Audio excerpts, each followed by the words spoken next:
Bom dia! Estamos de volta com o nosso devocional Florescer, hoje número 247, reavivando o amor pela volta de Cristo, baseado na segunda carta de Pedro. E hoje nós temos um dia, ele ainda está nublado, temos alguns flashes, do sol, mas eu creio que esse dia também será um dia onde nós podemos ser reconfortados por esta palavra bendita que deve acender a chama do nosso coração a respeito da volta do nosso Senhor Jesus Cristo. Que o amor dele aumente, aumente, aumente cada vez mais em nossos corações. Nós, então, estamos estudando já o segundo capítulo, né? A segunda carta de Pedro tem 3 capítulos. Nós estamos no segundo capítulo.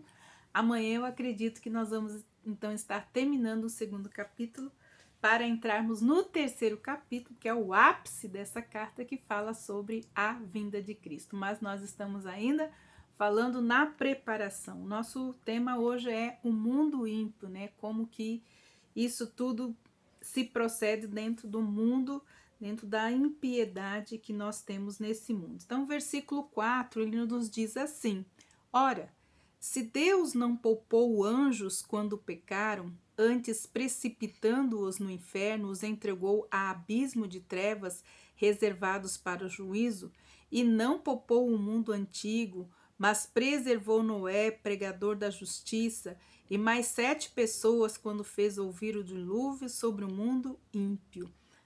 Então, aqui nós estamos vendo, que muitas pessoas acham que aquilo que tudo isso é um mito, né? A volta do Senhor e o juízo final. E quando nós lemos a palavra de Deus, certamente, aqueles que são cristãos e creem na volta de Cristo sabem que há esse tempo que nós estamos vendo é um grande emaranhado, é uma grande. Tudo está acontecendo exatamente dentro daquilo que está escrito na palavra de Deus. Quem nunca leu a Bíblia não vai entender. Mas tudo que nós vemos, ouvimos a respeito de todas as coisas estão escritos no livro. Estão escritos no nosso testamento que Deus deixou para nós, para que nós não erremos o caminho. Então, o capítulo 4 fala dos anjos. Se até os anjos, quando pecaram aqui,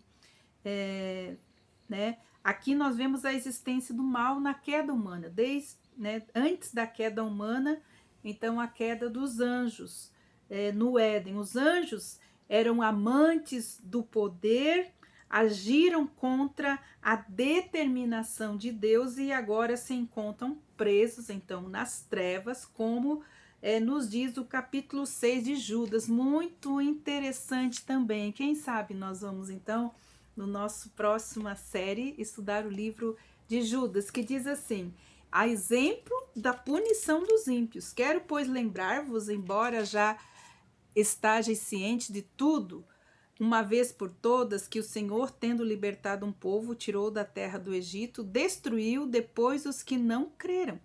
E os anjos, os que não guardaram o seu estado original, mas abandonaram o seu próprio domicílio, ele tem guardado sobre as trevas, em algemas eternas, para o juízo do grande dia. Como Sodoma e Gomorra, cidades circunvizinhas que, havendo entregado-se à prostituição, como aqueles, seguindo o pós-carne, são postas, por exemplo, no fogo eterno, sofrendo a punição. Ora, esse da mesma sorte, quais sonhadores alucinados, não só contaminaram a carne, como também rejeitaram o governo e difamam as autoridades superiores.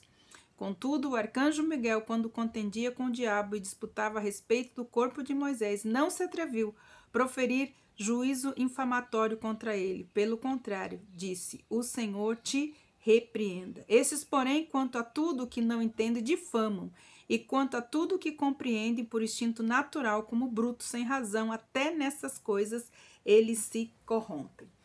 Então, nós temos aqui, Deus é fiel, mostrando a fidelidade de Deus, ele é justo e lida corretamente, então, com todos, sejam homens ou sejam anjos. a sedução do poder, como nós vemos, né?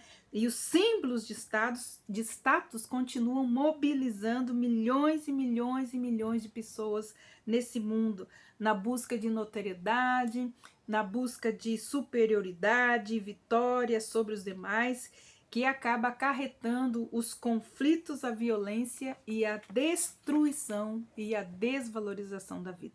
No versículo 5 aqui ele cita então quando fez o dilúvio sobre o mundo dos ímpios, né? Quando houve o dilúvio, falou então de Noé.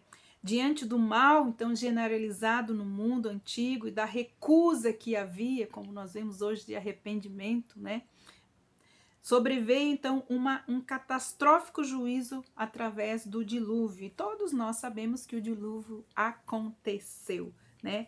Há algo parecido em nossos dias se anuncia. Hoje nós vemos o aquecimento global, hoje nós vemos a destruição do ecológico, o pecado, né, da nossa civilização, não valorizando a vida, não valorizando o homem, a mulher, a criança, o idoso, né, o ser feito à imagem e semelhança de Deus. Nós temos uma civilização materialista que se recusa a viver a simplicidade e a reconhecer a soberania de Deus, a soberania é de Deus, né? Assim como preservou o fiel Noé e também os seus familiares, haverá salvação para os que hoje seguem a Jesus e estão debaixo da soberania de Jesus. Já os versículos 6 e 7 falam de outra figura bíblica, muito interessante, né? Fala de Ló, como Sodoma e Gomorra, as cidades circunvizinhas que, havendo entregado à prostituição como aqueles, seguindo pós outra carne, não possas, por exemplo, do fogo eterno, sofrendo então a punição. Então nós temos aqui Ló, né? Falando de outra figura bíblica. Ló, um dia fez ele uma escolha do que lhe parecia melhor para ele e também para a sua família. Ele quis se dirigir para uma terra fértil, desejava a prosperidade, né? Desejava o sossego. Ele não imaginava como seria envolvido, então, ele e a sua família numa sociedade onde prosperava a imoralidade sexual, a injustiça, a violência. Então, e ele sofreu com a sua família. Então, pessoas perversas que se juntavam, né, que afligiam com maldades.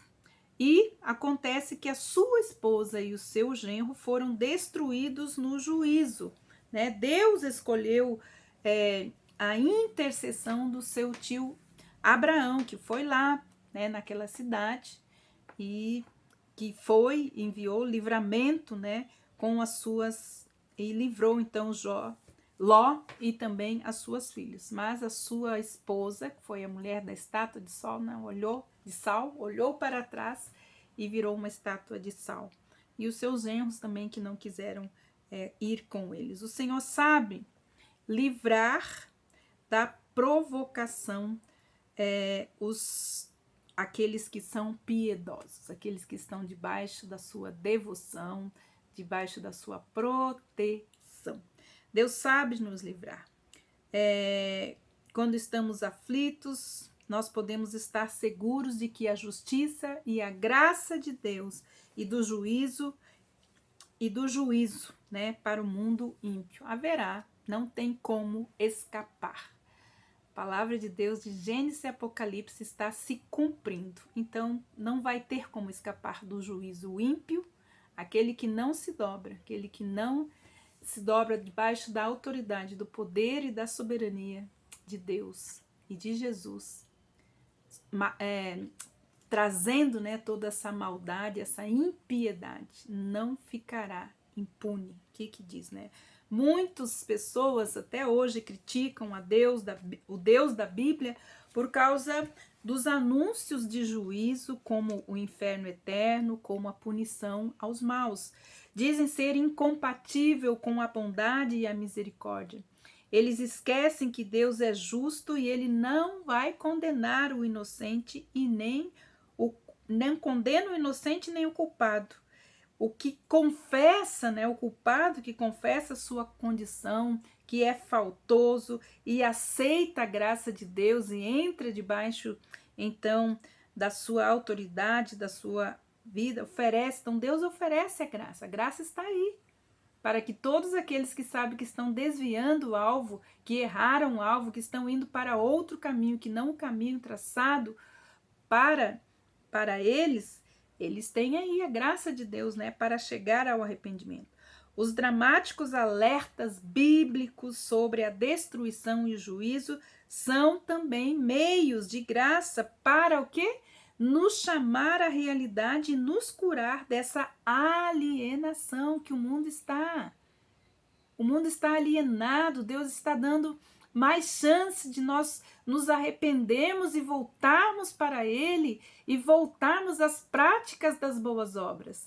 Tudo isso que está acontecendo no mundo é uma chance, é mais uma vez um instrumento da graça de Deus para que nós voltemos o nosso coração para o Senhor e deixarmos de insistir nessa loucura, nessa alienação a respeito, principalmente da vinda de Cristo e do juízo final. Infelizmente, até dentro dos meios cristãos, as pessoas não estão esperando a volta do seu Senhor.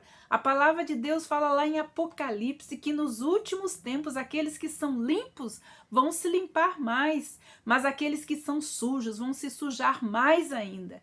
E é o que nós vemos hoje. Aquele que tem a consciência e está aguardando a sua pátria celestial, ele vai traçar um caminho reto para estar debaixo da autoridade de Deus e deixar que o Espírito Santo de Deus opere a santidade de Deus, porque a palavra de Deus diz que sem santidade ninguém verá a Deus.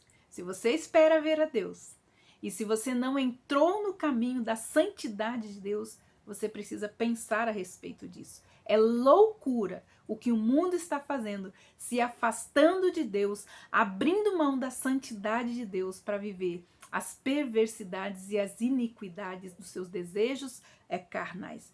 Então, nós precisamos entender que a vinda de Cristo e o juízo final é algo cabal. E continuar a vida como desejam e achar que tudo vai terminar bem é loucura. Avisar sobre os perigos numa rota não limita a liberdade de ninguém, apenas torna mais seguro a travessia até o final. Que Deus abençoe você.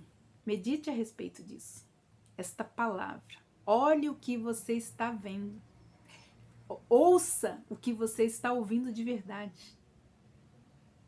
Para você entender que Deus está nos dando uma chance de voltarmos para Ele.